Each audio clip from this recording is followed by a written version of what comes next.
everybody, I'm back in the game.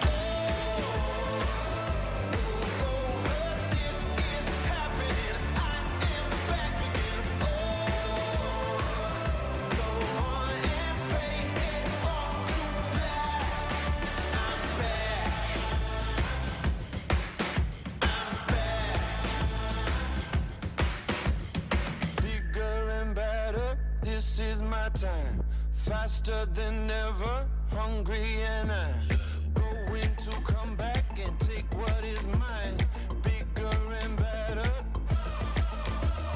It's a new dawn, it's a new day. Some things are different, but nothing has changed. Still got my number, still got my name. Tell everybody I'm back in the game.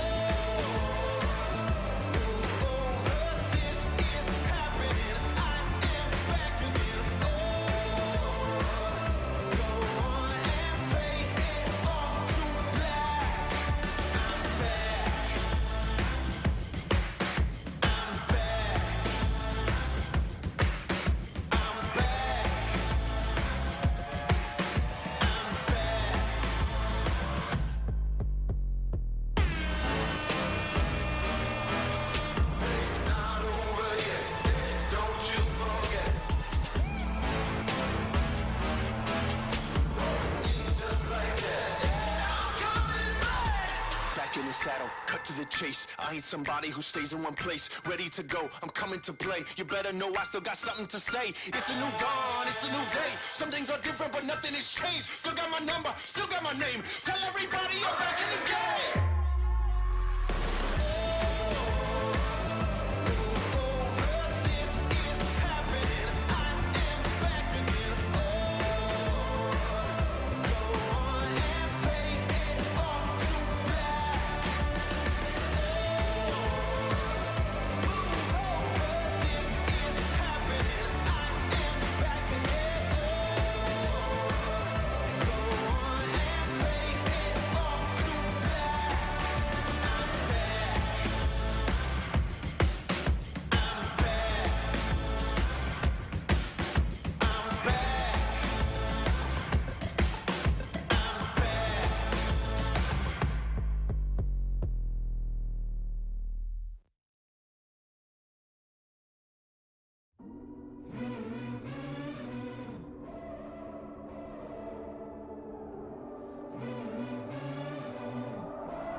Never lay down, never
couldn't handle.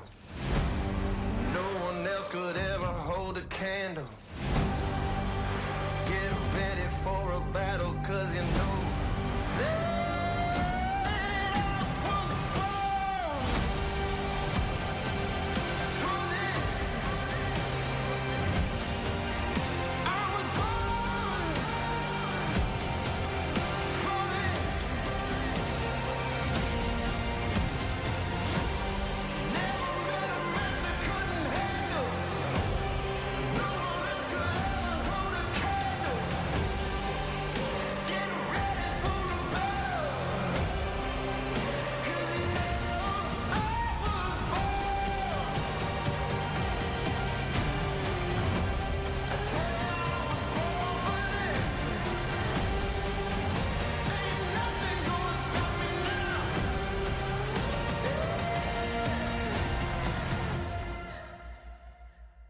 I was born for this.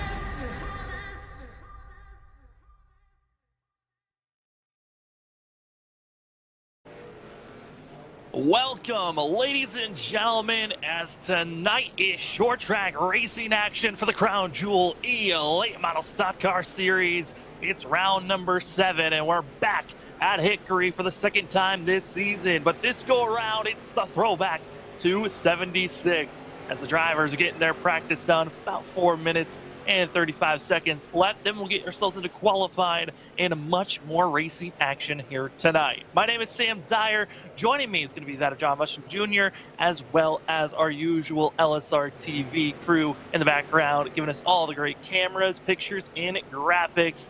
John had to step in late. Usually we have Justin Prince with us, but he's not feeling that great. So thank you for coming in late last minute to come into the booth. But how are you feeling here today before we get to talking about Hickory? Well, my friend, I feel fantastic. Ready to watch these guys make a lot of circles going to the left. That's the thing about Hickory, Sam, and I'm sure you know this. It's if you've ever driven on Hickory, you never stop turning left. Even where the little so-called straightaway is right here, we're watching right now on the screen. The car, you're still turning a little left wheel into it, man, just to make it go around. So it's going to be a fun race. I'll be over pretty quickly, theoretically speaking. Yeah, especially because it's one of the shortest races of the season. 138 laps is our featured distance for this evening. We're still going to have our stage breaks that have come in recently in the last few weeks. But, John, I know the last time that these drivers were here at Hickory, you were actually here in the booth helping with Wesley. Expecting pretty similar things here this evening on racing, daytime scenarios once again. I hope not. But, I mean, we're hoping that it changes the fact that we don't see as many wrecks, but... Well, not that, man. We had a little controversy at the end of that race, and then more post-race once we'd signed off, and then more after I went to bed. So it's just, yeah. Well, isn't it that we love that drama, though? The drama makes it just more fun for us up in the booth. It gives us all the storyline. I mean, it's always fun. I mean, a little bit of gossip isn't bad for a broadcast, especially week-to-week league racing. Yeah, it was a good race last time. Like you said, a lot of bent sheet metal, if you will, and a last lap pass for the lead that really brought out some controversy. We're not going to go over too much. We don't want to rehash old news. It was fun, don't get me wrong, but like I said, there was a lot of confusion post-race, but when it was all said and done, the dust has settled. I believe Mr. Brooks kept his win, did he not? He did keep his win, and he has been one of the hottest and more consistent drivers of the season, that of Justin Brooks. And John, what's crazy to think about is, yes, we had that one controversy that week, but every single race week, we've had at least one, if not two, intentional wrecks happen. So there is always that possibility of seeing drivers taking each other out. We hope it gets cleaned up this evening, but for these drivers here, we're closing in again. Hickory, it's a 0.36 mile length course, but well, you never know, John. You never, like, we have a lot of new drivers coming in that we have not seen at all this season. That I think is going to be adding a little bit of mixture to the drama, because maybe they haven't seen how reckless that some of these weeks have been, and they want to add their fray or their little bit of spice into it. Well, I mean, it's a short track, brother. You know, you're going to have tempers flaring, and I don't care how good of a person you consider yourself be. if you've been hit enough on a racetrack and you finally get fed up with it, you're going to do something about it. It's just the way racers are. So, and these guys have been going at it. Oh, look at these guys in the infield. Just they found their spot in some grass, trying to get some donuts in, hoping to see if that's going to be their spot, if they can find themselves into victory lane. You know what I'm saying, though? I mean, it's short track racing, pal. And I mean, as positive and sunshiny as you are, Sam, which I love, by the way, I just think that we're going to see some tempers flaring by halfway in this race. I mean, I've had to learn how to, calm down on my commentating. I can't just go out roasting each driver for something I don't like them doing. Oh, I'm kidding.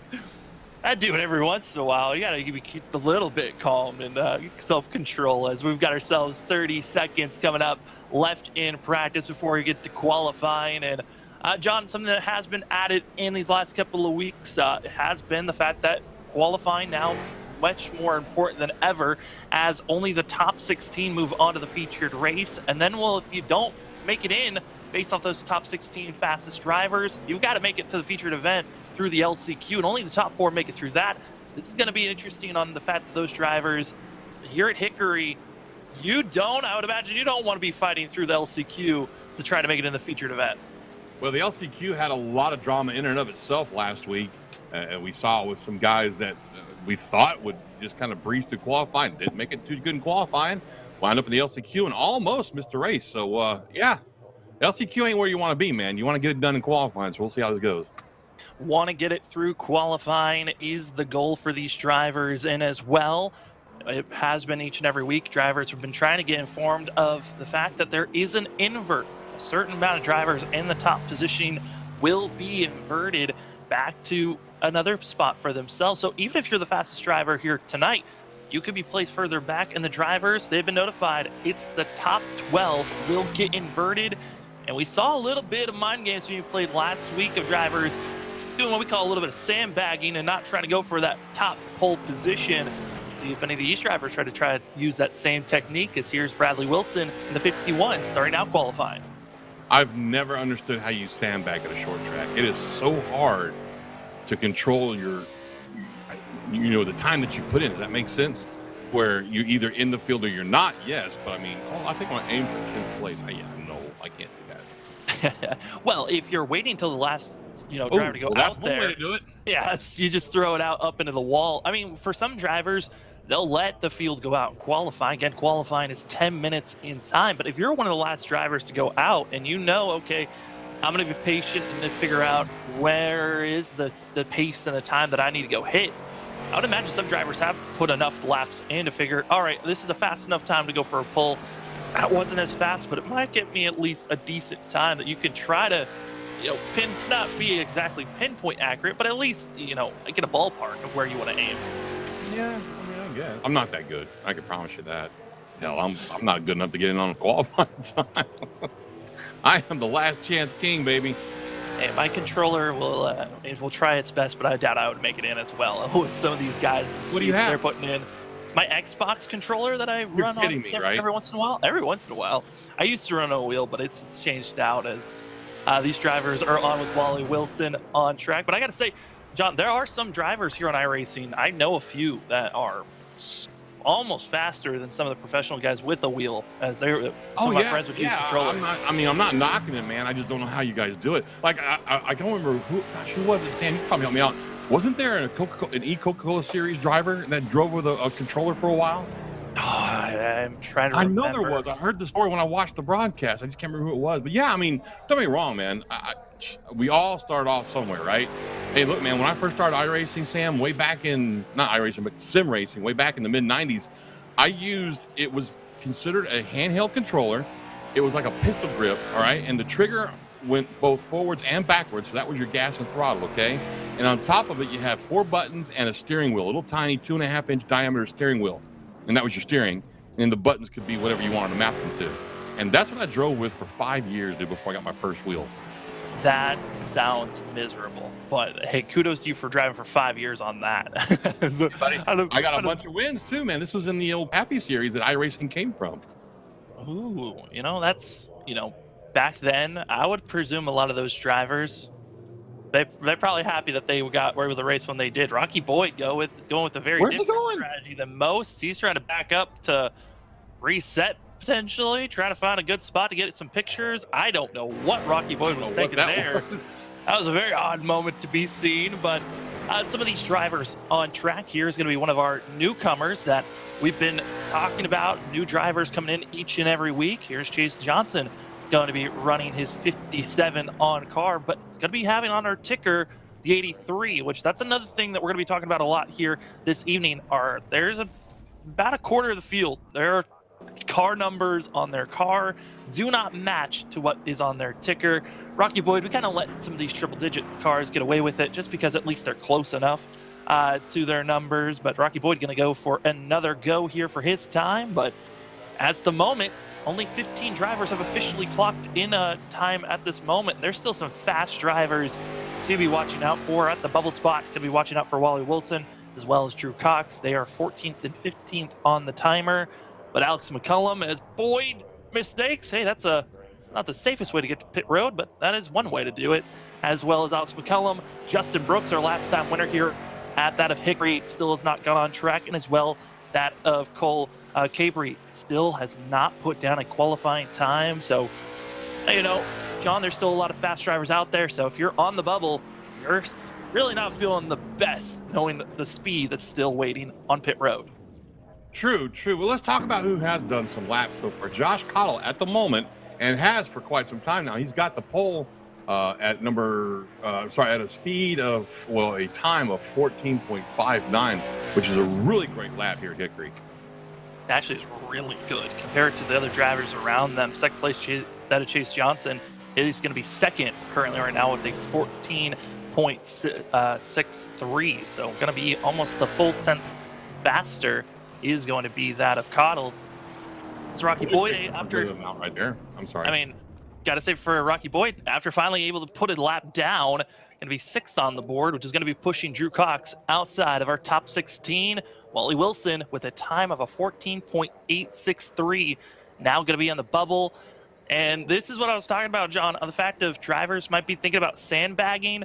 Those top drivers that have been qualifying throughout most of these weeks, we still got 4 minutes left, but we still are waiting for Justin Brooks, Kyle, that of Alex McCullum, as well as a couple of other drivers to still put down their qualifying time. So the speed's there. The question is, how fast do they truly want to be?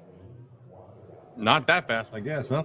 If they can control it perfectly, then there it is. I know for qualifying, iRacing gives you the opportunity to see your delta compared to your fastest times that you put down. So if drivers have their delta open during qualifying, that is a way for them to try to, get a little bit of control on minimizing if they want to sandbag. As here is going to be that of Roth, going to be hitting the course for this 49. Didn't have the best run last week was Roth, but certainly hoping for better days. Going to be with the first lap.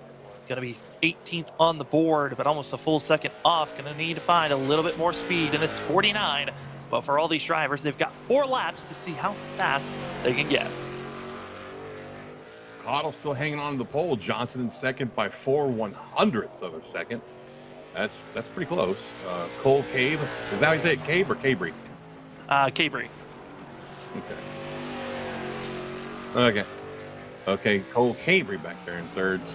Steele Langford? Steele? Is that his real name? Yeah, it is Steele Langford. He's got nerves of steel. Sorry, I couldn't help it.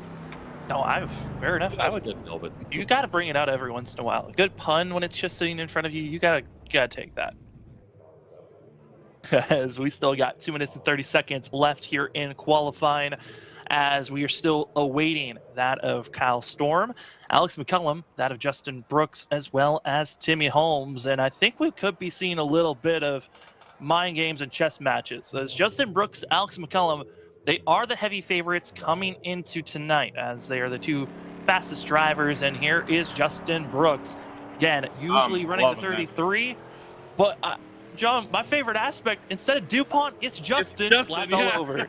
It looks great, man. I love it. My hat's off to whoever did that paint job for him, man. And what makes it even better, John, is that he's the only Justin out in the field. So it makes it even better in the fact that he's got Justin pasted. That's awesome. I wish I could see what the side of that car says, man. I believe it also has Justin. Yeah, where but the is it, DuPont would be. where it would be where it would say automotive finishes. It's got to say something else, right? I believe so. But Justin Brooks, we talked about sandbagging and trying to find your speed. Oh, Brooks Well, Design. That's what it says. As the 33 is going to come away with 10th on the board based off of that one lap. Still waiting for that of Kyle Storm, Alex McCullum, Timmy Holmes still to go out on track as we're entering our final minute here. Drivers got to get on the course now if they'd like to put a time down. Otherwise, for that of Storm, McCullum, and Holmes, they'll all be forced into our LCQ. Other drivers are going to be heading to the LCQ. That of Wally Wilson, Drew Cox, and also the 49, that of Charles Roth, all going to be in the mix, as that is going to be all drivers trying to make sure that they can move on. As Holmes hits the track, it's time to see with the final 45 seconds how fast this 67 can be. Do we know what the invert is, Sam?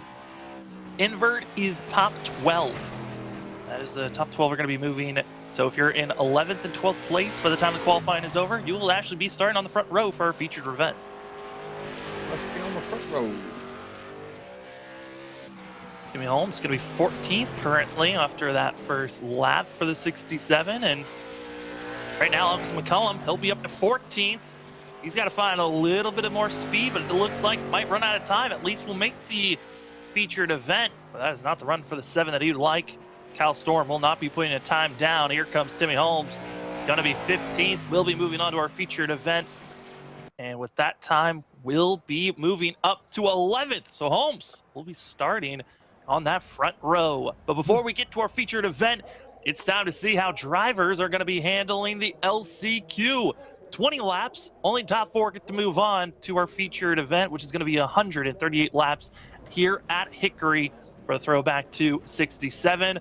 As here is where the drivers will start up front. It's going to be Ryan Billy in that 23, as well as Scott Bryant in the 50 to his outside. Row number 2 is going to be that of Wally Wilson in the 69 with Drew Cox to his outside for row number 2. Row 3 going to be that of Charles Roth, and race control will not be racing here as they will be doing race control duties with Kyle Storm. Going to be on our last driver here this evening, as it's going to be technically up to that of 5 to 6 drivers if everyone can log in to the onto the grid, and then we'll get ourselves to racing. But John, a little 20-lap preview or teaser for ourselves. Any of these drivers that you're seeing that you're going to be keeping an eye on, or do you think this should be a fun race overall? Brooks, man, I like what I saw in the last time we were here, and I like that paint job. I can't help it, man. The DuPont scheme's got a soft place in my little heart, man, because way back in 1994, I got to eat dinner with Jeff Gordon's mom and stepdad. What? What a moment that would be. It was at a truck stop right outside of Richmond International Raceway. I was a rent-a-cop doing some overtime, and they came in, and we got to chit-chatting. I showed them my Jeff Gordon t-shirt that was under my uniform shirt, under my bulletproof vest, and they were like, oh, well, you want to join us for dinner? I'm like, yeah, sure, why not? What a night that would be, man. Certainly, I mean, that's such an interesting, just out of nowhere type of a scenario. But man, I don't know how I would react in that type of a moment or situation. I'm not gonna lie, man. I almost peed on myself. I think that's one of the more respectful ways that you can get out of that situation. As drivers are rolling, and Roth, the 49 out of Charles Roth, not able to grid up for this LCQ. So, John, it's only going to be 5 drivers. They're going to be here for this LCQ. Only 4 will move on. So one driver didn't knock down. Had last time, Sam, I think, if I'm not mistaken, we had an LCQ with 5 drivers, and one poor guy just didn't make it, and that hurts, man. That's not the best feeling. No, it's not. That's about what we used to call that when I was a kid, the Charlie Brown of the bunch. Well, for these drivers, they're hoping that they can move on to our featured event, as they are going to be that of Ryan Billy in the 23, and that of Scott Bryant in the 50, 69 of that of Wally Wilson, Drew Cox in the 98, and Kyle Storm going to be on the 81 technically on the car, 8 on our ticker. Pace truck is off. Let's get a teaser of how tonight's gonna go as we are green for the LCQ here tonight. Only 4 drivers move on, and it's gonna be that of Billy as well as Bryant single filing out with Wilson, as these drivers gonna be taking off. Drew Cox gonna be trying to make sure he can hold off that of Kyle Storm. Well, Drew's stuck kind of high on the outside right now. We saw this last time these guys were here. The outside never came in.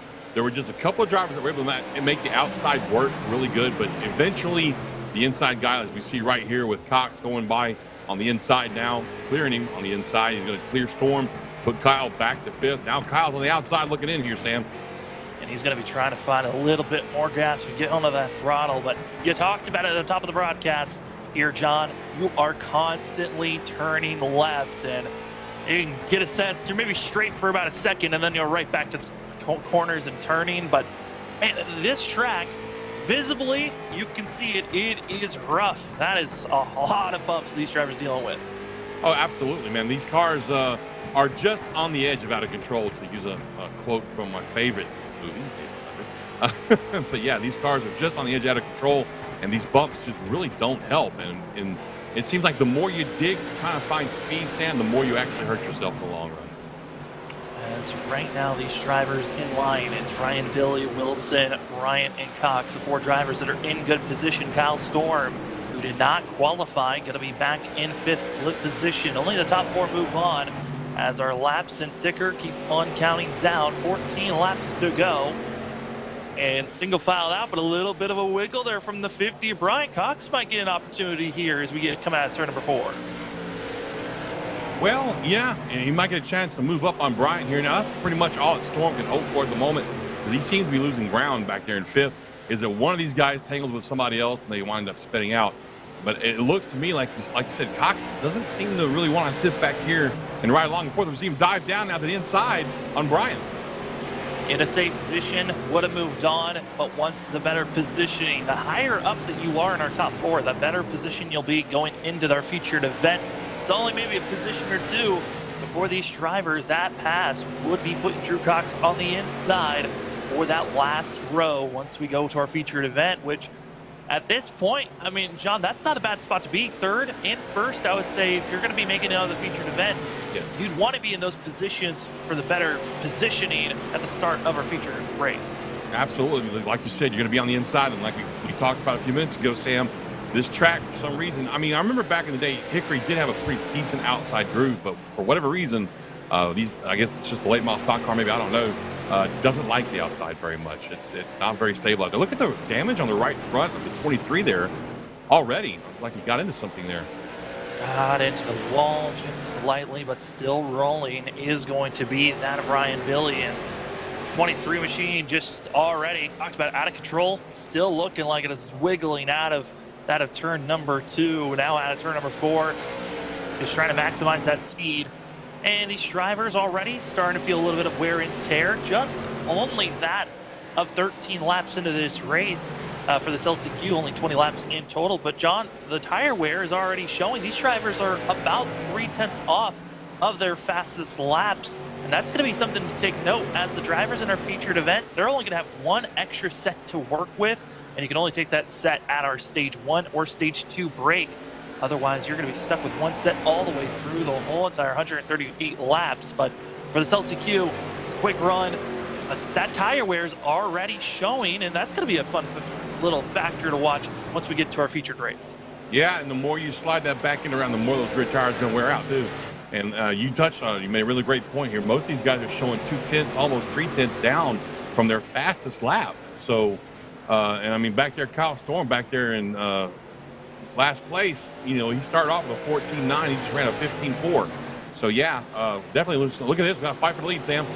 Fight for the lead, and it's going to be that of Wally Wilson to the inside. He's going to be pressuring Billy.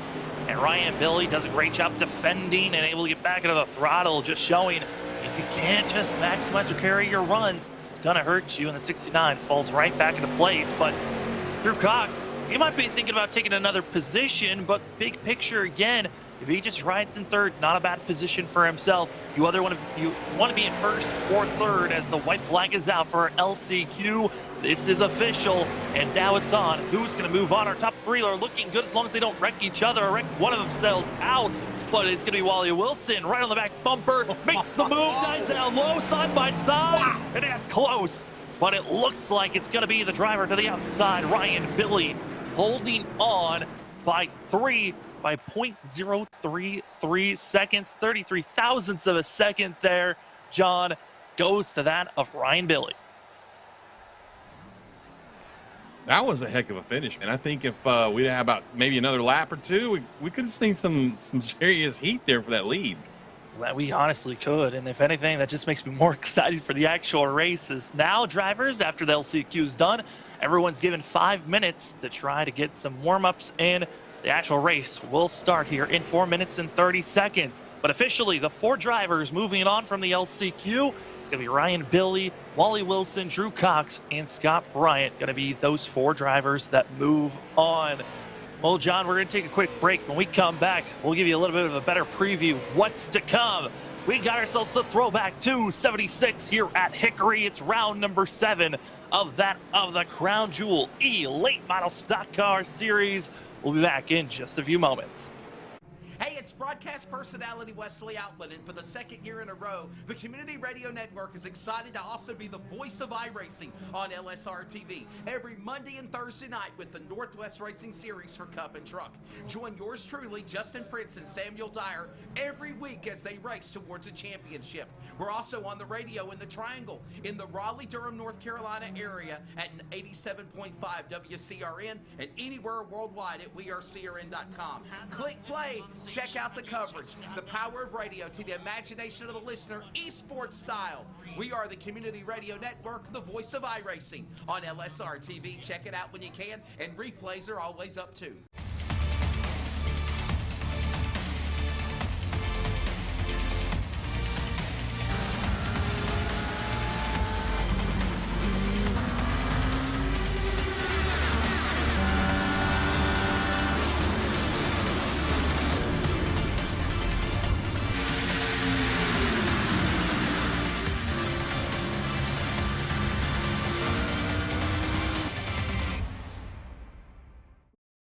It's broadcast personality Wesley Outland up topside at one of the great racetracks of the world, the Caraway Speedway. And I'd like to remind you to join us every Wednesday afternoon at 1 p.m. Eastern to 3 p.m. Eastern with coverage of Finish Line, where we talk to everybody from NASCAR to grassroots, like right here at Caraway Speedway.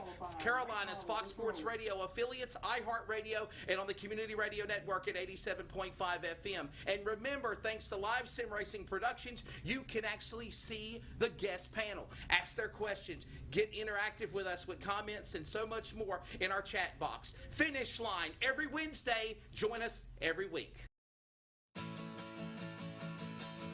This tree is going to look great here. Did you call 811 to protect your underground utilities? I can't wait to see these roses come up. Dig, dig, dig! Wait, we forgot to call 811. Before you dig, make sure you can. Call 811 to know what's below. It's up to all of us to protect the ones we love. When do you plan on putting in that new fence we've been talking about since last summer? I guess I could start tomorrow.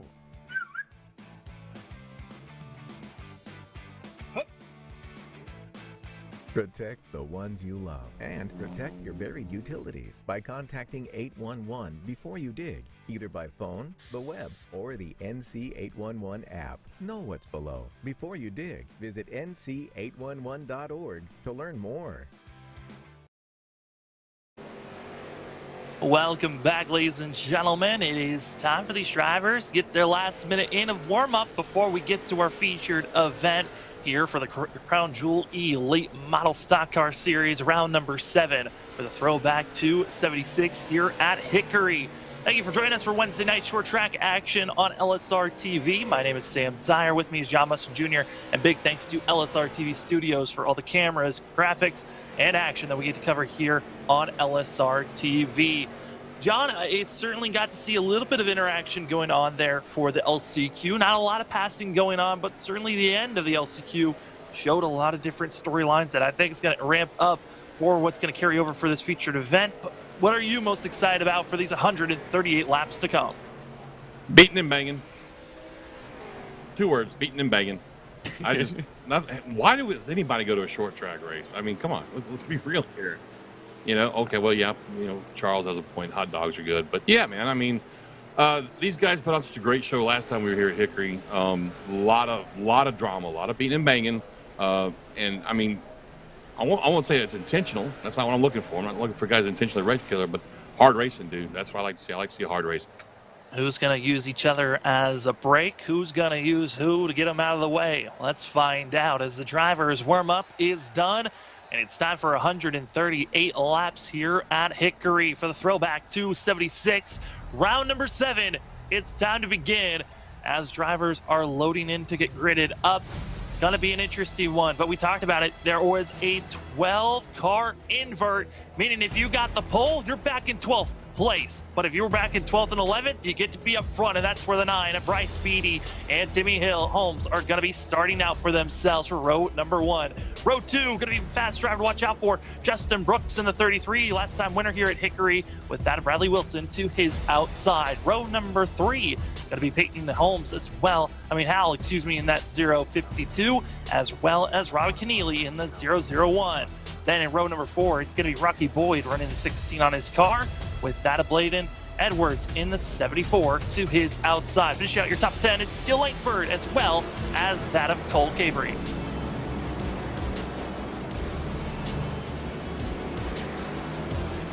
And finishing out the rest of our top 20, going to be that of Case Johnson as well as Josh Cottle. In your 13, 7th row, going to be that of Dalton Collins as well as Brad Carpenter. And finishing out our last couple of rows, it's that of Alex McCullum as well as Cameron Ruggles in the 52, with Ryan Billy's our winner from the LCQ, with Wally Wilson to his outside. Our last row, that is going to be Drew Cox and Scott Bryant in the 50 machine. Lights are out. It's time to go racing here as our pace truck is ready to roll off. Up front, Bryce Beatty, Timmy Holmes, going to be 2 drivers. They're going to be trying to defend off, but watch out for that 24 on track. It's that of Justin Brooks. Pace truck is off. We're green, and already Beatty wants to get out of the way. And we're going to be seeing these drivers side by side, almost 3 wide. And up front, it's going to be Bryce Beatty, Timmy Holmes, and that of, so going to be seeing these drivers taking off for themselves. As, oh no, Beatty, Brooks, contact, spinning, spill. We stay green. No yellow flag comes out as the 7 is off the racing line and down below, but yellow gets flown as race control deems it to be. As drivers going to be doing a spin and getting themselves circled up. That was not the best start for themselves. And we did lose that of John Mustin Jr. as hope to have him back at some point. But for us up in the booth, we're going to take a little replay here of these drivers on where they're going to be starting. As see the contact from the 24, that's Justin Brooks, who's 33 on our ticker. And Beatty, race control, they deemed it. We need a yellow if we want to get this 7 safely spun back around. And we can reset and try this again as Timmy Holmes going to be up front runner for himself. That of Bradley Wilson going to be in 2nd place. That of Cole Cabry in 3rd. Josh Cottle going to be in 4th, and Justin Brooks in 5th. Keep an eye on Justin Brooks to see if he's going to get an EOL for the contact. Looks like will not. It's actually going to be Bryce Beatty giving the incident and a penalty to that of the 9 as information comes out that we lost that of John Mustin Jr. to internet issues. We hope to have him back at some point during this race, but Timmy Holmes is going to be that lead driver. See a couple of drivers getting some repairs done. That is going to be Carpenter as well as Steele Langford. That got some extra damage on top of themselves as our, I see we're still stuck in some endurance racing as we're going to be seeing the timer as we hope to get the lap set for these drivers, but the timer is there. And that is something for these drivers to keep their eyes on, as going to be not really 36 seconds for them to worry about, as that is the time that's ticking down until we get to our first hour, as this race officially given 2 hours in total to get done. So we're still plenty of time to work with for the drivers here this evening as they're pacing around, lights are out. We're going to be going green once again here very shortly. Tim Holmes, as well as that of Wilson, going to be your front runners. Who's going to survive? Let's find out as we are green once again. Timmy Holmes going to be taking a big launch for himself. A giant push going to be given from the 51 of Hickory, and Hickory's going to be in the black 51. Wilson's going to be in the teal and gray, as it is Holmes holding off right now of Hickory. Hickory, we know who is going to be a very strong driver to watch out for, as Wilson 24, but the wrecking behind. It's going to be that of Wally Wilson and others, bringing out the quick yellow again.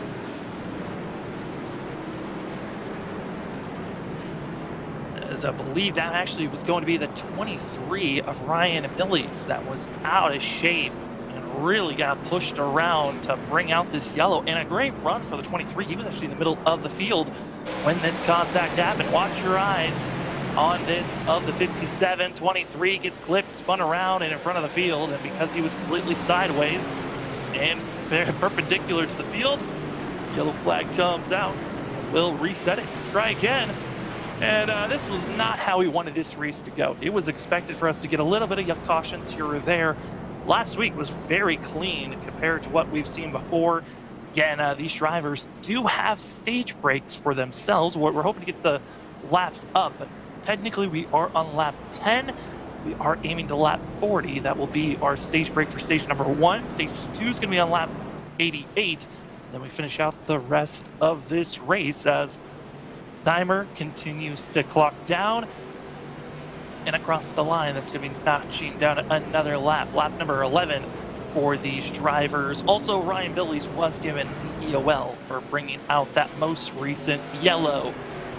Timmy Holmes, that of Cole Hickory, as well as Justin Brooks, going to be our top 3. Brooks going to be watching out for as he'll be starting on the inside back of that row number 3, but Holmes did a great, fabulous shot for himself, just defending some of these drivers that are expected to be much quicker than him. Again, top 12 from qualifying got inverted, and this is their choose. Where do they want to go? And Justin Brooks is going to go down low. Wilson as well, 4th place, decides I want to go down low and be 3rd in line, giving up 4th position to that of Josh Cottle. That moves up. The choose for these drivers, so important. It can give you opportunities to gain positions if you get a good launch on these restarts. It also can be your complete detriment and failure if you make the wrong decision. Pace truck is off. Let's give it another whirl and a whirl as we are green. It's going to be that of Holmes up front, trying to defend the great launch by the 51 of Cole Hickory. Hickory coming out of the corner, not able to get the strong run, and it's Justin Brooks to the inside of the 51. And like we talked about, sometimes you hope you get a good launch. You're going to be picking in that outer lane on the choose, but they are going to be having themselves a little bit of a tussle here. Side by side for 2nd place, 3rd place. Also watch out, that's going to be Alex McCullum on the outside as Josh Cottle's found an opening to get underneath that of Hickory. And Hickory going backwards. He thought he had made the right choice to pick the outside lane, but he has now lost 2 positions from the restart. And gotta say, for Timmy Holmes, great job holding on for now, but we are coming up to lap 16, the start of lap 16.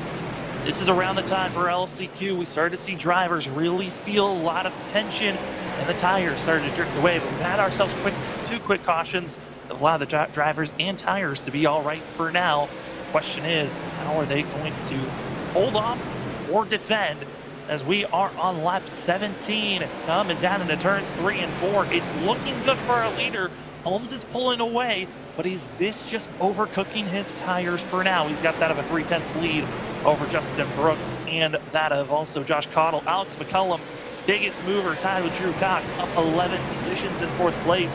That 8 machine is going to be a driver to watch out for here in the later goings as he is still searching for the win for Alex McCullum.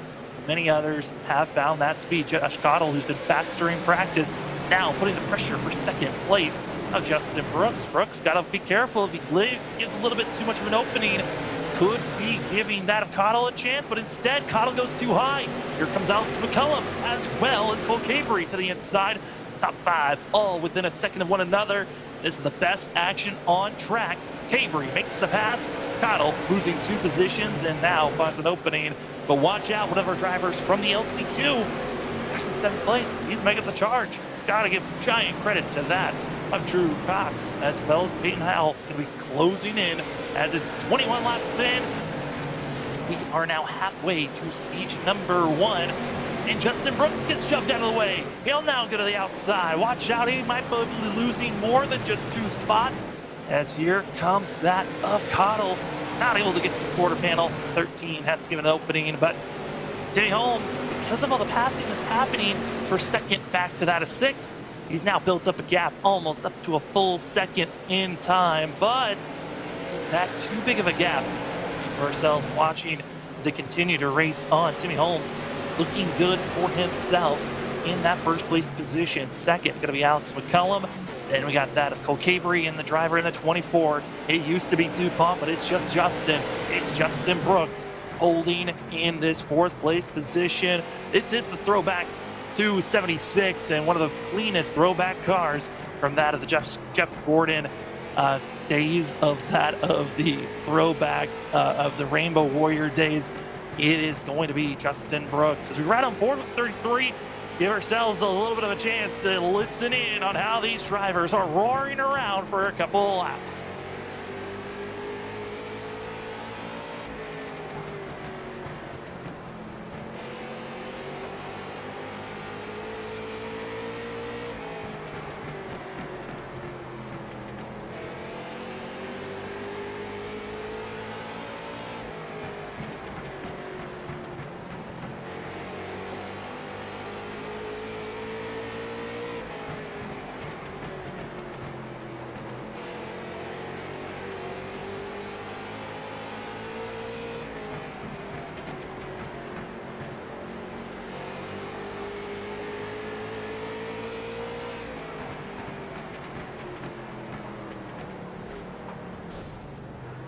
Oh, and there's the contact. Justin Brooks gets moved around by that of Cabry, and Cottle's got to be watching as well as that going to be seeing a couple of others. But for that 24, going to be dropping from that of third back to eighth in a blink of an eye. And now the opportunity is going to be given for that of Powell as well as Wilson to be challenging for this sixth place position.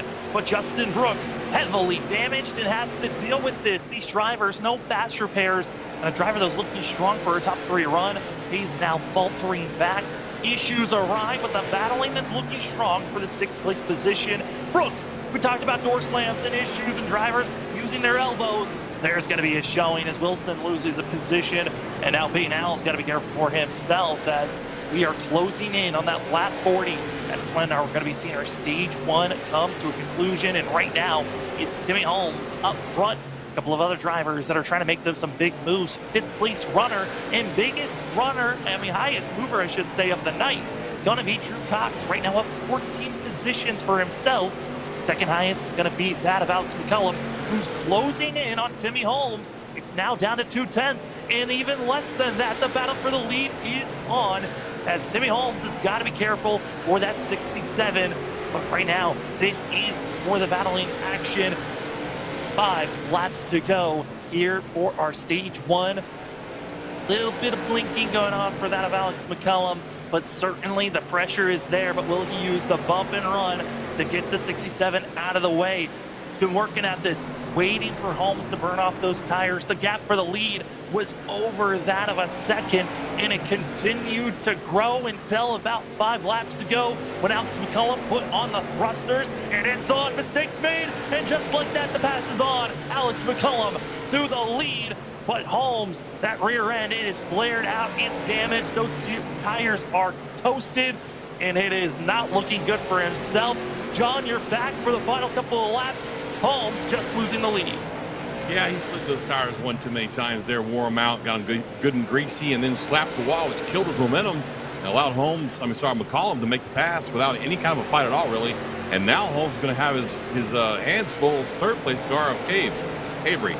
And Cabry's going to be right there. Cole Cabry, who has found himself into victory lane during our first race at that of New Smyrna for the second race of that night. But he has not been showing up very often, but we are on the white flag of stage number 1.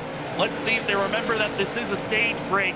As coming at turn number 4, it's Alex McCullum coming across the line. If the yellow flag comes out, we officially hit the stage break. If it doesn't, and there it is. Gonna say, if we didn't get the stage break, that would have given shades of the first time that we decided to try stages. That never happened, but we do get the stage break. Alex McCullum are going to be our leader, and this, John, going to give our first opportunity for some of the drivers if they want to take tires. Yeah, we'll see. So I'm sure we're going to see some of these guys really consider coming in and taking tires, but that's going to mean they're going to have to go the rest of this race. About 85 laps now left in this race. and on one set of tires. I don't know if I'd want to do that. I really don't. No, I don't think I'd be wanting to go for that either. If I am going to come in, though, it's for damage repair, as that the 31 Carpenter going to be going around getting his lap back. And a driver into pit road of our front runners, it's the 24 of Justin Brooks. Not surprised he's coming in. He was involved with that incident, making contact between himself and Cole Hickory, and a couple of other drivers following suit, that being Rocky Boyd. You see there for the 16, as well as Steele Langford coming in, and that of Chase Johnson. And this is a real risk for the 16 to take those tires. Yeah.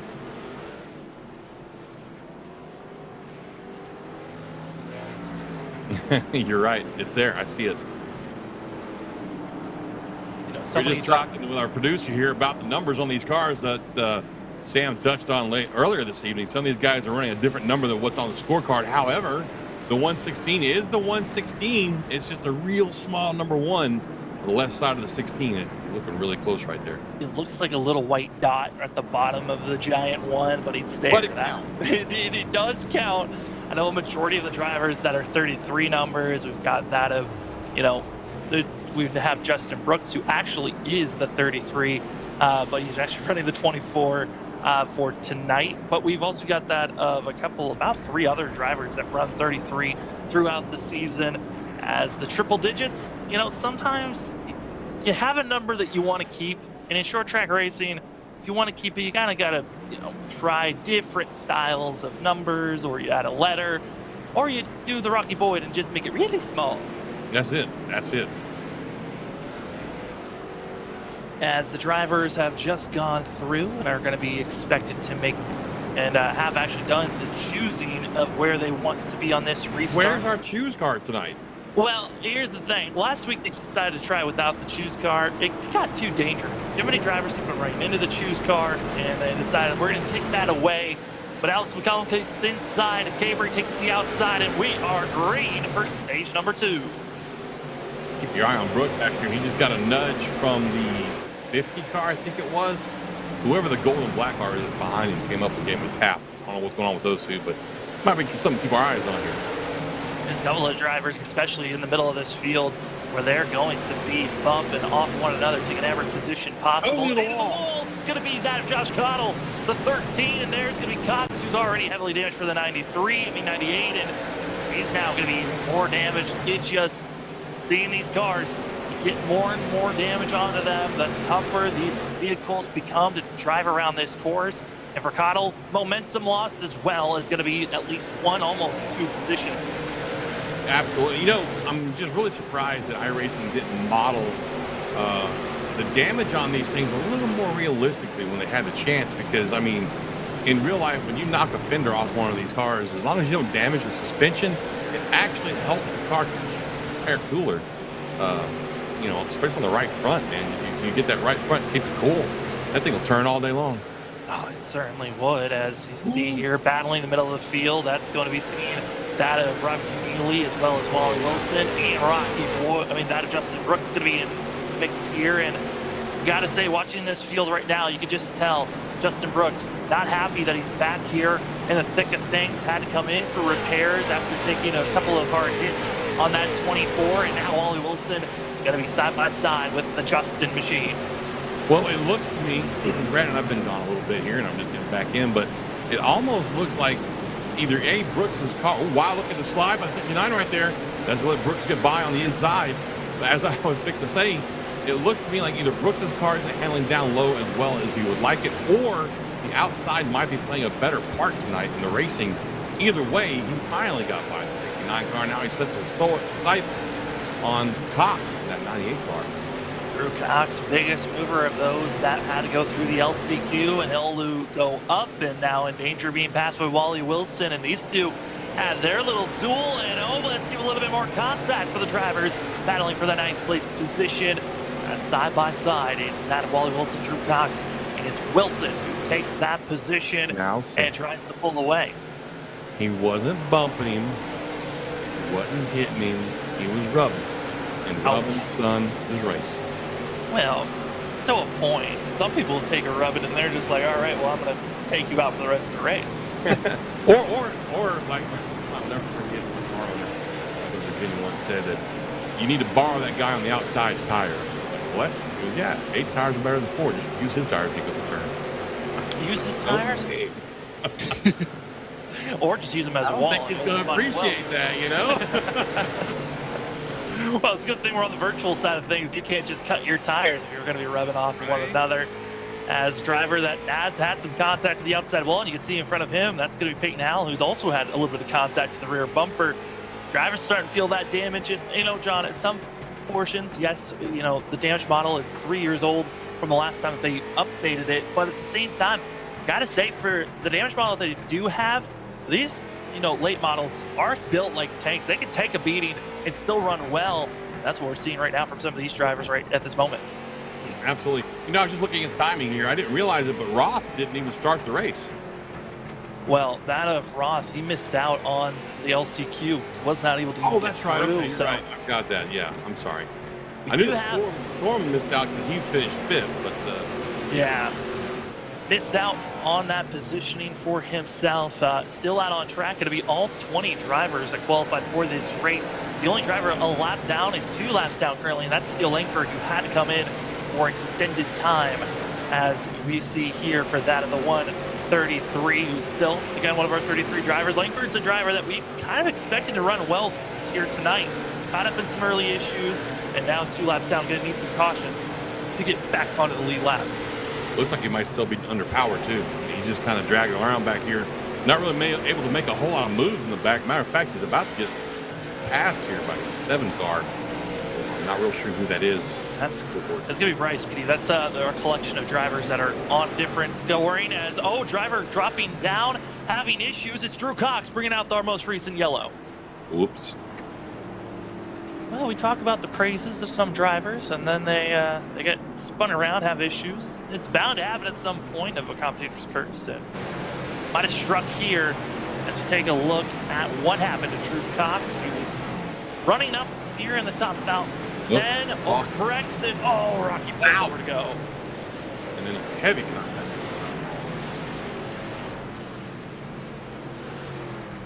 He might be considering calling it a night right there, the way he alt-tabbed.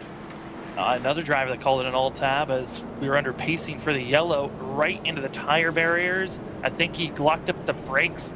That of Dalton Collins, the 95. I find that surprising that he would make that kind of mistake. I race Dalton all the time in the truck series. Well, once we get a replay on Dalton Collins, it's questionable timing to see yourself spinning, but it certainly is. He's got required damage. He has to come to pit road, and could be a race-ending incident for Collins as he hopes to get the repairs done. He'll be going multiple laps down, and in an instant where we were talking about drivers not a lap down too often, as we take a lap before and kind of a run.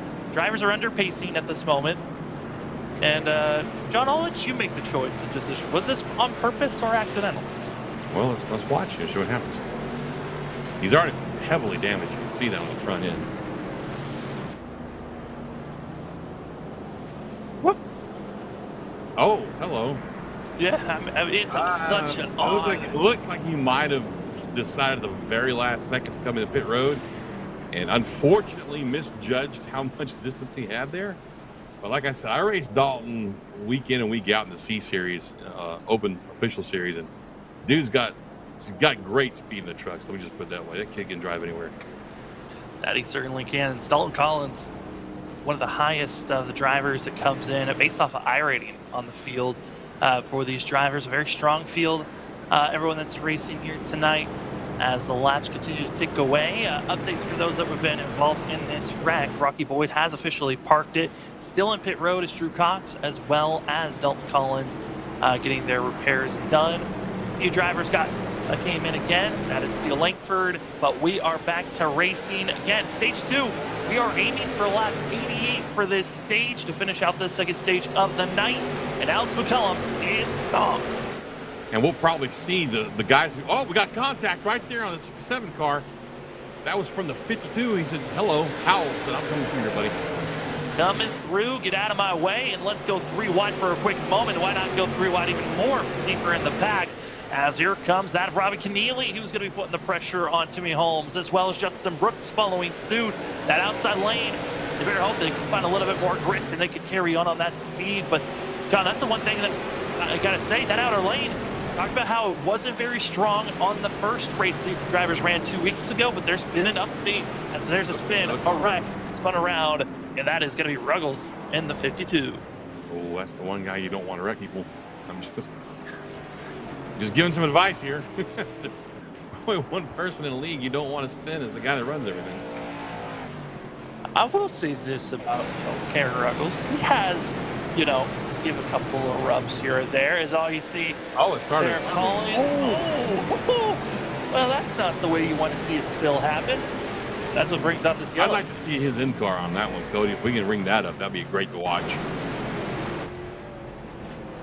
Here we go, from inside of Ruggles' car. Riding around for now. This will give you a good sign of how fast things happen here, Sam.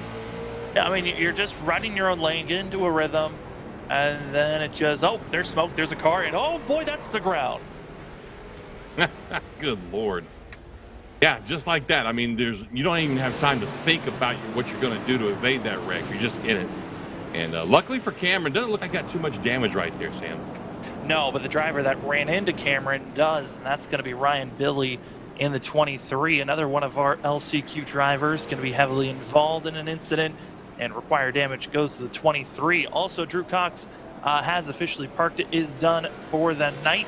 And given the EOL for bringing out this incident, actually going to be Bradley Wilson, who spun around that of Josh Cottle. So the 51 will be going to the end of the line here on this restart as the drivers get prepared and ready.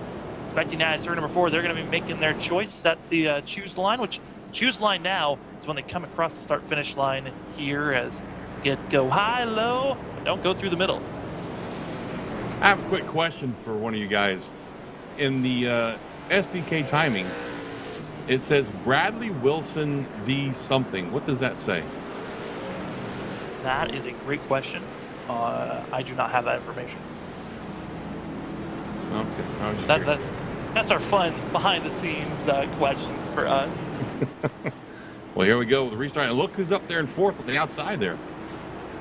Going to be seeing that Timmy Holmes saying, hey, I see an opportunity. Other drivers don't want to go to the outside. Well, I'll give it a chance.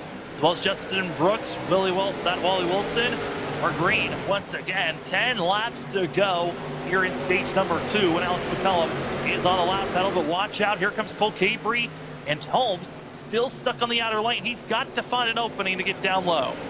Yeah, I'm really curious as what you're thinking when you choose the outside here. We've seen this week in, week out.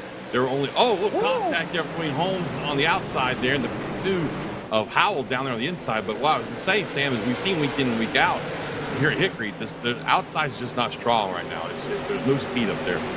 It's not strong. We kind of hope for a mistake for one of the drivers up front. You kind of have to go with I might get a net gain if I see someone else make a mistake. You're kind of playing a little bit of Russian roulette with every chance you go on the high line. I'd say if you're the third car on the outside, if you try to make that decision, you're going backwards. There's no doubt about it. Right now, Timmy Holmes still holding for 4th, but expected to fall backwards. Justin Brooks luckily had found an opening for himself, but that Keneally and Holmes, they continue to stay side by side. So I think if anything, the 67 might have found something. And if he can hold on for just another 5 more laps as they come across the line, it's going to be coming up to our stage break. But it looks like can't anymore. That 67, those rear tires are fading away quick. Yeah, he had a chance to pull them off under caution, but now they're getting heated.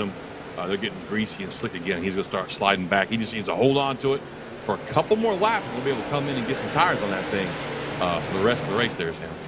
When we're expecting everyone to come in and take tires as Holmes continues to falter, and now he'll be side by side with that of Cottle, as well as going to be seeing that of Wilson and Edwards trying to make their charge. And as I say that, it's going to be a pass for 2nd place. Holmes going to be, that of Hal going to be making the pass, but watch out for Keneally trying to give a bump to that of the 51 as we're coming up to that of 2 laps to go here in stage number 2. Be a really fast 2 laps right here. We hang on here at Hickory Motor Speedway. They're doing laps in under 15 seconds for the most part, around 15.10 seconds. So we watch these guys, and right now we're going back to 1 to go. And it's going to be seeing that of Hal trying to close in, but with that lap, it is time to go. as drivers actually going to be finding them spinning around in that of corner number 3 and 4. Leaders got to slow down as issues arise. It's going to be Bradley Wilson and many others that are going to be slow, out of trouble, and Ruggles one of them as well. Yeah, Ruggles is in the pit road, but he was part of that little hoorah right there, little ruggamaroo, whatever you want to call it, scrum. Yeah, scrum's good. Scrum's probably the best way to describe the. Well, Wow. maybe vicious should have been the other one. As boy, oh boy, what happened here? As it's going to be seen that of Bradley Wilson pressuring on the back bumper, trying to get moving, and 57, another driver as they're on top of one another, but dive bombing it down to the quarter panel. And again, we're coming up to the white flag of this run. 50 gets out of shape. He'll come down into the 51. Nowhere to go. T-bones them, and the rest of the field, you're just stuck to hold on. Yeah, it looked like the 57 car there. That was a really classic looking paint scheme on that car. Once he got hit there, he went down into the grass and just lost it. There was, no braking right there, and just came back up on the track. So that was pretty unfortunate for the 51 to get caught up in that. Look at this. He's going to park his pits and let him know he ain't happy with him. Wow. So tonight, because of the fact that there were so many drivers trying to get into this race, there's not enough parking spots for everyone. So drivers Oh, no, that actually was him. That was him stopping in his pits. That was absolutely him stopping in his pits. And look, The 51 pit stop was back there behind him. Yeah. Well, for this track at Hickory, it wasn't designed for over 20 drivers to come here. The maximum amount of pit stalls is 16 in total. So almost every pit stall, if all 27 drivers were able to load in that of race control, the drivers that missed out on the LCQ, if everyone had raced, almost every single box would have had to been shared by a different driver, and that's why we see some drivers fading into one another. But this was your one and only chance, or last chance, excuse me, to take tires if you wanted to get them, and everyone did. But what's interesting, John, our front runners, some of them decided to go with 2 tires only. That is interesting. And depending on what 2 tires they took, whether left or right, so it'll either loosen them up, tighten them up. I don't think you want to be much tighter though. Not here. No, I would try to loosen it up. And I think that's why a lot of these drivers decided to go with right sides only. And for that of Howell, also Wally Wilson, and also that of Keneally, deciding the outside lane is where they want to be. Pace truck is off. Stages are done. It's all about racing into the end to that of lap 138. It's Alex McCullum for now, but Justin Brooks is back up to this front group as he'll be in second place, trying to get by that of Hal, as well as Holmes in the mix. Brooks has a nice set of new tires on there. The car's been pretty much banged out as far as all the damage he had. So he's looking to make a name for himself up here in the front as he finally clears a 52 car for second place. Now you got Holmes down there in the 67 car. He wants to take that spot away from Hal as well. And also you're going to be seeing that of Cole Cavery in the flat 51. He'll be stuck and boxed in, not able to get moving. And for that of Cavery, I think he's a strong top 3 runner if he can get clear, but he's got 2 drivers that are not going to let off from one another. Hal, Holmes, keep on dueling, and he's not clear, but big enough of a gap. And he cleared slicing himself, by baby. is Cavery. He cleared himself, and I tell you what, that's going to cost a lot of spots to I didn't catch his name. Was that Caudle in the 13 that he hit? No, it wasn't Caudle, was it? Oh, no, that was going to be Holmes. That was going to be, Hal got bumped. yeah. Hal's going to get out of the way, but Holmes doing a great job for himself. But now for Hal, he goes up from battling for second all the way back to that of the 9th place for himself. Some other drivers further back. This is for 12th place. Some drivers on top of one another. Here's Holmes as well as that of Keneally in the 001. Going to be trying to hold off, but coming through the mix here, Steele Langford, who was 2 laps down when we were on lap 30. We've had enough yellows. The 133 is back on the lead lap and now in 6th position. And really looking good out there. He's getting through these corners real nice and smooth. Hasn't hit the wall or anything like that. Car looks like he's in pretty good shape after all the beating and banging from earlier tonight. So he's looking great right now there. He's looking pretty strong there, Sam. As the drivers race on, updates for those that are looking to be out of this race. Chase Johnson, who was the 57, he's now out of this race. Ryan Billy is out. Rocky Boyd, as well as Drew Cox, Dalton Collins, and Cameron Ruggles still on pit road getting repairs done. 14 drivers on track out of the 20 that we started with, and all 14 still on the lead lap. Still on the lead lap, and we'll see how long that lasts. But right now, we've got a great battle going on right here. It looks like for second, third, fourth, pretty much all the way back. McCollum's out there by himself, so he's kind of stretching that lead out a little bit. Gretchen now feeling pretty comfortable for himself, though. I mean, McCullum, yes, he's got this big lead. I think the big thing you got to watch out for is how is McCullum going to handle his tires? He's coming up to almost a full second faster than Brooks and Hickory. Hickory and Brooks, they've been dueling back and forth, especially with the rest of the field, since we've had the drop of the green from this last restart. And now the curious feeling of what is the tire wear going to look like, especially here in the next 10 laps or so, 10 to 15 laps, when we got a lot more tire rubber that's been burned off and slipping and sliding. Yeah, I'm thinking the same thing. I'm thinking McCollum, he might be stretching that lead out only because Cave, and by the way, Hickory has gotten by Brooks for second place. So maybe Brooks is taking care of his tires. I don't know. Is he one of the guys that took two? I was one of those people that took two, was McCullum and Brooks. That of Hickory was the only driver besides that of Robbie Keneally back and forth that went with 4 tires. Then behind them, it's going to be Steve Langford that took 4 tires back in 7. So we're going to be seeing those drivers that took 2 tires, the majority of them, starting to feel the pressure now. And for Cole Hickory, I think because he took 4 tires, he feels like he can get a little bit more aggressive. That's possible. I believe it or not, McCollum's actually stretched his lead out another 3/10 since Hickory took second place. So I don't think McCollum is really worried about slowing down right now. No, I would imagine he's not. He's going to continue to try to pull away as much as he can. But these drivers recognizing it is go time. And Alex McCullum, 30 laps to go, coming to 29 now across the line. And for that 8 machine on track 7 on our ticker, Alex McCullum's been searching for a win here, John. He was probably coming into this season one of the drivers I circled up who could have won every single race that we went to in my mind, but he's yet to get to victory lane. Yeah, and I tell you what, this is a great camera shot here. We're seeing these bumps that this car's riding through, especially going through 3 and 4 here. Watch this, man. Look at how hard this thing is hitting these bumps. And he's just going through it so smooth right there. He's finally got things going his way, but we're saying this really early, Sam. There's still 27 laps to go, bud. Yeah, there's still a lot of laps to be ran. There's a lot of cautions that also could be coming out as the middle of the field is right on top of one another. And I talk about it, and it might happen. That of Josh Cottle off track, and Adamans throw the yellow because of that incident. Oh, Gonna be the 13 back at 12th place. There were about 4 drivers that I saw on our live timing that were right on top of one another around that of 7th, 8th, and 9th. Here it is. Got to be Wally Wilson as well as Langford, Al, and also you see there, 13 of Cottle, and just everyone is stacked up coming out of the corner. It's a 13 that gets spun around. Yeah, Langford got into the back of the 69 there and checked up to let him save it. That was the good thing. The bad thing was, unfortunately, the guy behind him didn't see him check up.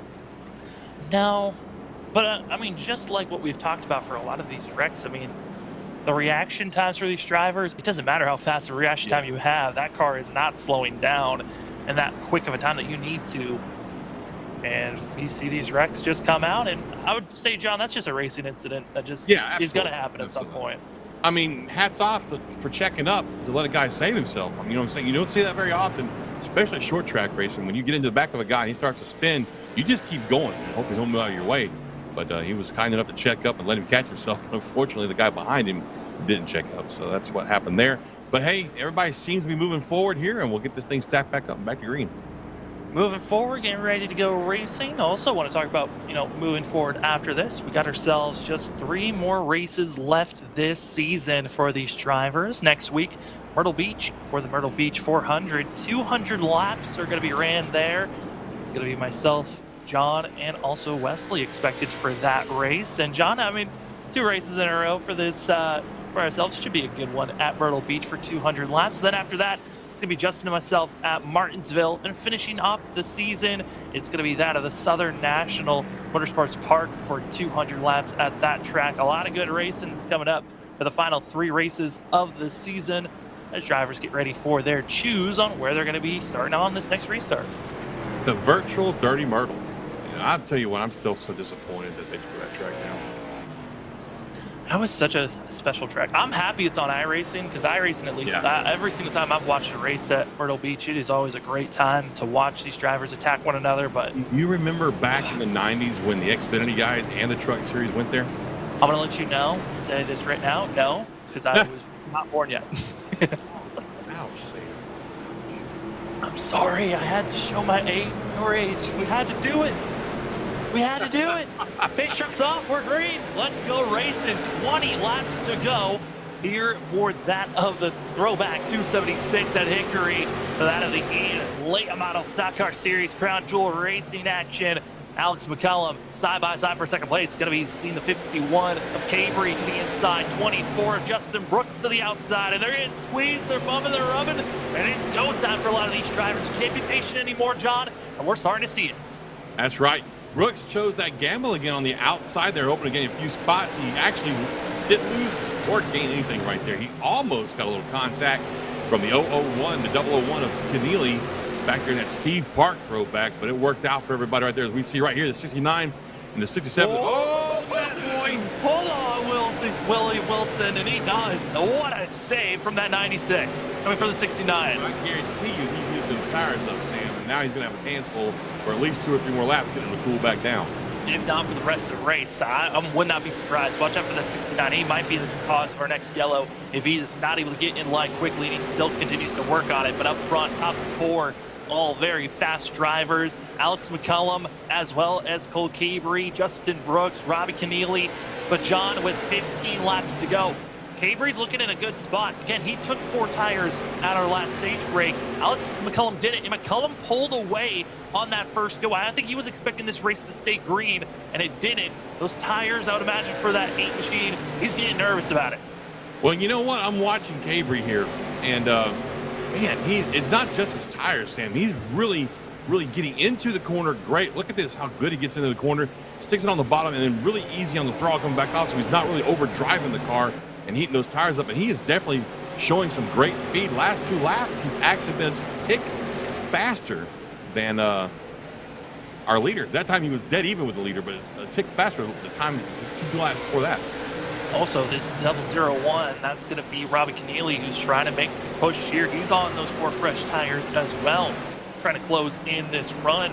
5th place runner, that's going to be Timmy Holmes. And Holmes, yeah, you got to remember, qualifying-wise, 67, he was 12th, excuse me, of the drivers that qualified, and he was the last driver of the invert. Got moved up to the pole position, and he has certainly been one of the drivers to watch out for here tonight. Been doing a great job holding off some of the speedy drivers that have been climbing their way through this field. But Alex McCollum still our leader as we are now in 10 laps to go. And Cabrey, he's got to figure out how to close in this gap and be right on that bumper. But behind them, it's going to be Justin Brooks, gets tapped by Keneally, and they'll be scuffling, losing time. Scuffling and losing time, but allowing Holmes to get up there and be a part of this fight now, too. And at some point, Brooks has got to decide if he wants to try and keep him behind him like we saw right here. He just moved up. If he's going to let him go, I don't know. Maybe he'll run better on the outside. Uh-oh, 3 wide, Sam, looks like. Oh, that's a good call from Holmes to back out of that. I think he wanted to go 3 wide, but recognize that's not the safest way to go. Just recognize you could try to make this pass, then make the dive bomb move on Keneally if you get close enough. But luckily gets by Brooks. Brooks now back to 5th, and it's on. Who is going to get that 3rd place position? Robbie Keneally's going to try to hold on the best that he can, but Timmy Holmes looks like he might be willing to get a little bit aggressive. Use that front bumper, that chrome horn. It could get a little dirty and dusty now. It's 6 laps to go, soon to be 5 when they come across the line. It'll be 5 when they come across the line next time by. In the meantime, up front, Cabrey's still trying to figure out how he's going to get around McCollum without wrecking him. And he's actually giving up a couple of tenths right here. Sam, maybe even a car length on track. And I don't know, man. It's 5 laps to go, 4 laps to go next time by. Do you think Cabrey's got anything for McCollum? If he's gonna do it, he's got to do it in those final 3 laps, I think. It could be the fact that Cabrey might have felt like he was overcooking those tires. He wants to back off, give himself an opportunity and a chance, but he's backed off too far. It's now 4 tenths. That's 3 car lengths now that have been gained up. The speed is no longer there for Cabrey. He's got to get rolling. 3 laps to go, but lap traffic now going to be in front of Alex McCollum. Lap traffic could indeed be an issue here as we see the lap car pull down and get out of the way, so count that guy out of the way. In the meantime, Cabrey still losing ground to McCollum as we come across the line. 2 to go.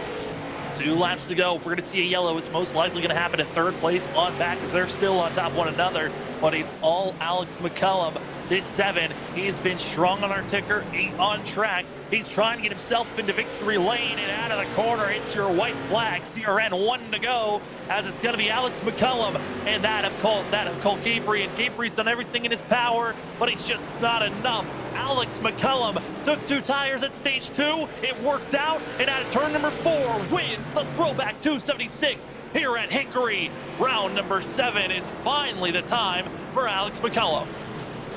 McCullum brings it home. Hickory comes home second. Robbie Keneally comes home third. Timmy Holmes 4th, and Justin Brooks hangs on for 5th place there, bud. Yeah, I mean, those top 5, they were up there. They were dicing back and forth. Also, big credit for Alex McCullum as he'll park it at the victory circle, victory cube, I should say, for that of Alex McCullum. Biggest mover of the day, up 14 positions from where he qualifies. We take a look here at unofficial racing results. Alex McCullum getting the win, with Cole Hickory going to be in 2nd place. That of Robbie Keneally going to take 3rd. We'll talk to our top 3 here in our post-race show with Timmy Holmes, Justin Brooks, Peyton Howell, as well as Wally Wilson.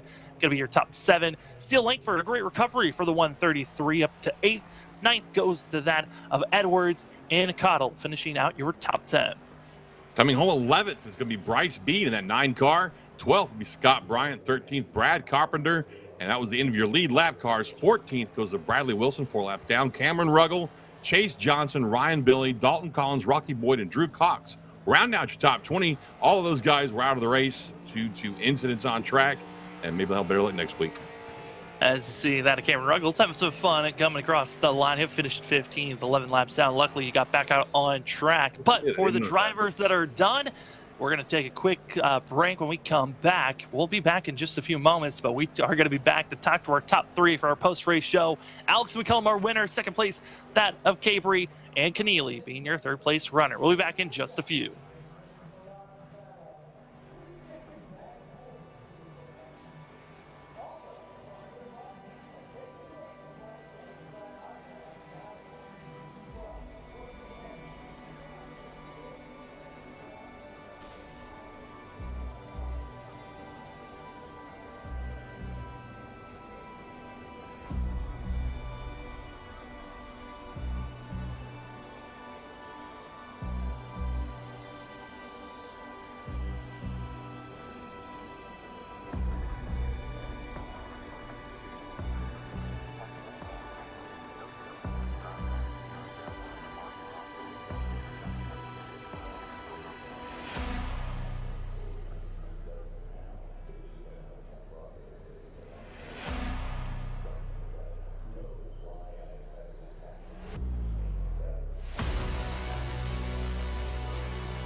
Welcome back, ladies and gentlemen, to the post-race show for that of the Crown Jewel E Late Model Stock Car Series. Round number 7 here at Hickory for that of Throwback 276. And finally getting the win was Alex McCullum. Before we get to victory lane, though, we'll talk to our 2nd and 3rd place runners. Start things off with the 001, that of Robbie Keneally. Robbie, you got to run here tonight. 3rd place run for yourself.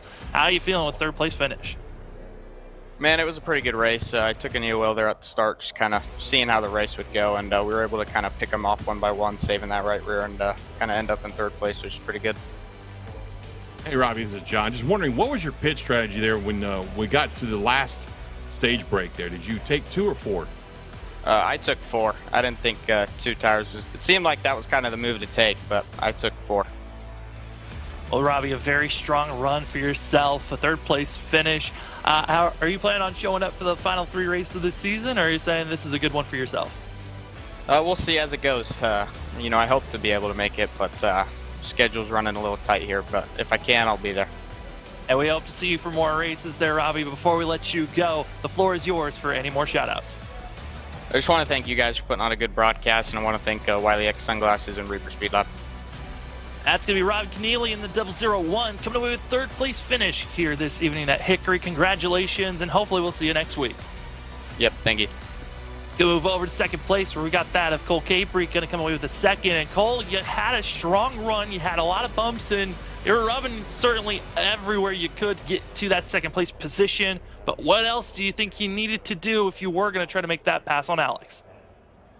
Maybe just I don't know if a little more time would have got it. I started falling back there at the end, but I'm not too sure. Alex has always been really good at Hickory. He's good everywhere, but some tracks he's a little better at. So I knew it was going to be hard trying to get around him. So yeah, I took that 4-tire strategy at that second break, and hoping I knew he was going to take 2, hoping that it would kind of give me advantage, but it didn't.